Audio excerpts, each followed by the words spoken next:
¿Qué tal? Muy buenas para todos. Ahora, en esta última sesión, la última unidad tiene que ver con la política comercial, o sea, dentro del contexto internacional. Nosotros estuvimos viendo en la unidad 5 PBI y vimos la política fiscal, la caja del Estado, digamos, donde tengo ingresos y egresos. Los ingresos son los impuestos, los egresos son el gasto público. Ahí podemos tener en las diferentes variantes que vimos de manera práctica la política fiscal expansiva o la política fiscal contractiva. Luego vimos en la unidad 6 el dinero, qué funciones tiene el dinero, qué es el dinero, cómo se crea, y a través de la misma tenemos como herramienta también, es un instrumento el dinero y la tasa de interés de la política monetaria. ¿Bien? En la unidad 7 vimos los regímenes cambiarios, que tiene que ver con la política cambiaria. De acuerdo al régimen cambiario, será la política cambiaria que adopte un país. Puede haber reglas de flotación, puede haber un cambio fijo donde va a intervenir comprando o vendiendo si lo quiere subir o bajar, o un control de cambio. Bueno, todo esto es doméstico, ¿verdad? Ahora, ¿qué pasa con el contexto internacional? En el contexto internacional tenemos que nosotros podemos adoptar diferentes estructuras de tratados. ¿tá? Acá tenemos algunos citas de la importancia que tiene el comercio internacional. Tenemos la estructura del comercio internacional uruguayo, los indicadores para el comercio exterior, que es el coeficiente de apertura, donde mido el tamaño del volumen del flujo comercial que tengo con el exterior, o sea, exportaciones más importaciones sobre el tamaño total de mi economía. Ese es el coeficiente de apertura. Los países más multilateralistas, que tienen mucho flujo comercial, tienen altas indicadores en términos del coeficiente de apertura, y los países más proteccionistas, evidentemente que el flujo comercial en relación al tamaño de su economía es bastante bajo, ¿verdad? La escritura, el coeficiente de apertura en el Uruguay, que ha aumentado en el último tiempo, evidentemente que vuelve el concepto de ventaja comparativa, aquellos que vimos con David Ricardo. ¿Qué solemos focalizarnos a la hora de producir y comercializar?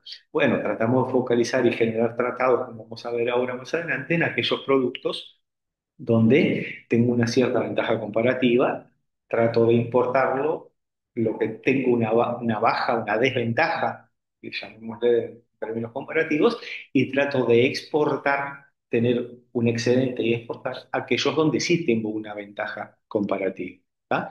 Acá la estructura comercial del Uruguay, donde ha cambiado, sí, evidentemente que cuestiones más industrializadas han caído y tenemos una fuerte componente que tiene que ver con la industria cárnica, ¿sí? Y la agricultura, sobre todo con el boom de los commodities, y ha crecido mucho la parte de la madera y el papel, ¿verdad? Bien, tenemos lo que habíamos visto ya en Economía uno. Hay países que son más multilateralistas y hay países que son más proteccionistas. Y las principales barreras son las clásicas aranceles, que son los impuestos a las exportaciones.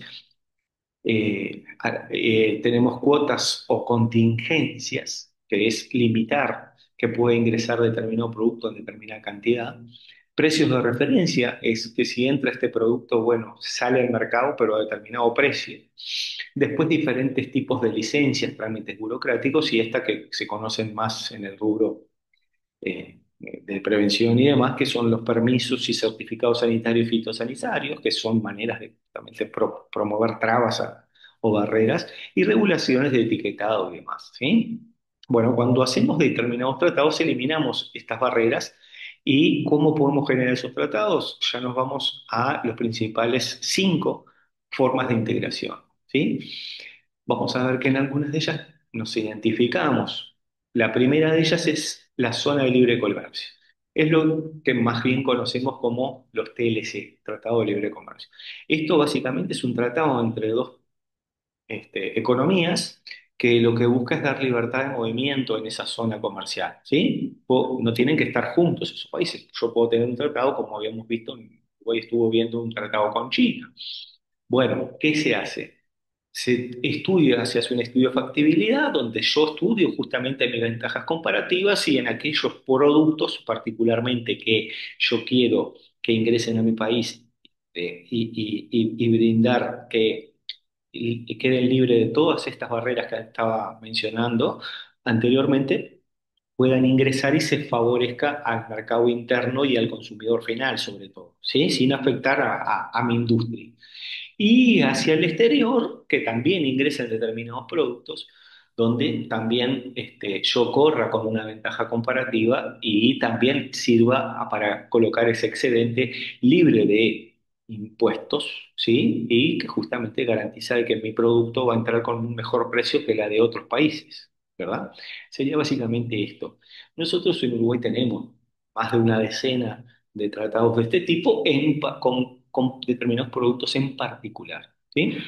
En la región, Chile es el país que tiene más cantidad de tratados de libre comercio y generalmente tiene sus pros y sus contras. Los pros son que el consumidor final se ve beneficiado porque obtiene productos a menor costo desde el extranjero y bueno, los críticos, sobre todo, lo hemos visto en algunas corporaciones, que, digamos, puede repercutir en el empleo local y en la industria nacional, en aquellos productos relacionados o del mismo mercado, en ese caso, de ese producto que va a ingresar, ¿verdad?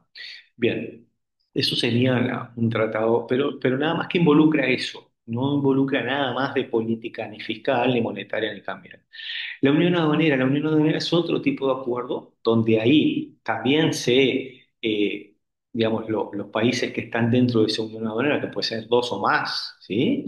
Se eliminan esas barreras comerciales, pero además tiene una cuestión que funcionan como bloque en algunas políticas fiscales arancelarias, como que también se pueden realizar lo que se llama un arancel externo común, ¿sí? O sea que acá ahora sí se integran un poquito más, no toda la política fiscal, solo la política fiscal en términos de comercio exterior. Muchas veces se aplica el arancel externo común para comercializar en bloque ¿sí? O colocar los mismos aranceles cuando entra a nuestros países. ¿Bien?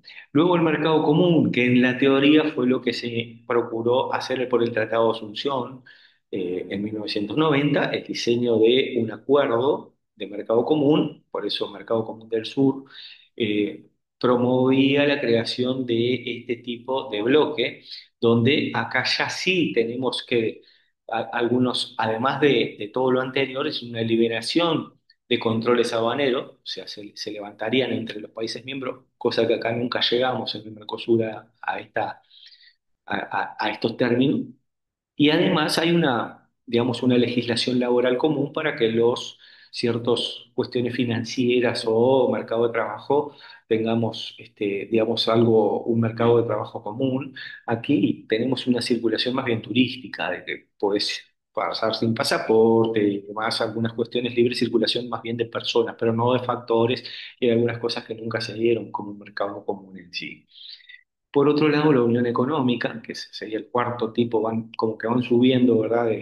Sería todo lo anterior, pero ahora sí, coordinan una política fiscal, que como lo ven en el práctico, está colgado sobre una reducción del déficit fiscal de España, tiene que dar explicaciones a Bruselas. ¿Por qué? Porque la política fiscal debe ser coordinada por ese bloque y la política monetaria es una política monetaria común, tiene una moneda única. Acá no puede aplicar, por ejemplo, Pedro Sánchez en España una política monetaria expansiva. Dice, voy a imprimir pesetas. No, ya no tienen más pesetas como moneda propia. Él no puede imprimir euro, que es la moneda común, ¿eh? Hay un Banco Central Europeo que manejará el dinero circulante, la tasa de interés, que lo nuclea a todos los países miembros. Y la política fiscal, si bien podés tener un poco de soberanía, aplicar ciertas medidas, tenés que rendir cuentas a ese bloque sobre tus acciones, la caja de cada estado, digamos, tu relación de déficit, de deuda y demás. Eso sirve, tiene sus pros y sus contras, fortalece en muchos sentidos al bloque, ¿sí? Crea una moneda fuerte, una zona de comercio muy fuerte y que también ayude a que se cree estabilidad económica para que no algunos países miembros no se destabilicen, como pasó, por ejemplo, en el caso de Grecia, como país miembro, ese bloque le da un salvataje, digamos, pero obviamente que tiene que cumplir con determinados requerimientos y, digamos, por así decirlo, hacer bien los deberes. ¿no? Rendir cuentas de cómo va manejando su política fiscal y demás. Bien. O sea, tiene sus pros en ese sentido, los contras son para los muchos críticos hoy día, más que nada con los nacionalismos, aquellos que son anti-europeístas en el sentido de que están en contra del bloque por la pérdida de soberanía o que a veces algunos países tienen más poder dentro del bloque que otros y eso, digamos, juega para algunos actores un tanto en contra. Y por último tenemos la plena integración, que esto ya sería una activación no solo económica plena, sino que además es un tratado institucional donde la movilidad sea más que unificada, sea como quien dice, de una fronteras de un solo Estado. Fue, por ejemplo, casos que tenemos muchos en la historia, como la Unión Soviética, la ex Yugoslavia, ¿sí? Checoslovaquia, ¿sí? Hoy día podría ser considerado el Reino Unido, uno de los que queda, ¿sí? Si bien tenemos distintos países dentro del Reino Unido, es un mismo Estado, tiene una misma moneda, tiene una bandera como nación y un mismo jefe de Estado, si bien algunas otras cosas, y tenés independentismos dentro, hay gente que quiere separarse también, ¿verdad? Ciertas rispideces dentro de cierta población que se ha sondeado en Escocia, pero bueno, este sería una forma mucho más plena, una integración, además de económica, política en ese sentido, dentro de un mismo Estado. Eh, bueno, ¿esto puede afectar también la política fiscal y la monetaria? Sí, a partir de la unión económica, como vemos. Aquí la política fiscal, dirás, no sos totalmente soberano y la política monetaria está unificada y evidentemente que la plena integración también. Para atrás, sí, no tenés que, digamos, tener una total coordinación de todas las políticas fiscales, ni tampoco necesariamente unificar. Y los otros son más bien netamente comerciales y económicos, como hemos visto. Muy bien, con esto terminamos la última unidad del curso y en este sentido tenemos los prácticos, que en ellas planteamos todas estas políticas que mencioné al principio, ejemplos de política fiscal, ejemplos de política monetaria, ejemplos de política cambiaria, intervención del Banco Central, y también tenemos ejemplos de política comercial y cómo afecta en ese sentido, sobre todo lo vemos en el práctico 7 del curso, que está colgado en la plataforma y que se analiza en la parte práctica que está en la clase a continuación. Bien, me despido agradeciendo la atención y nos vemos la próxima sesión.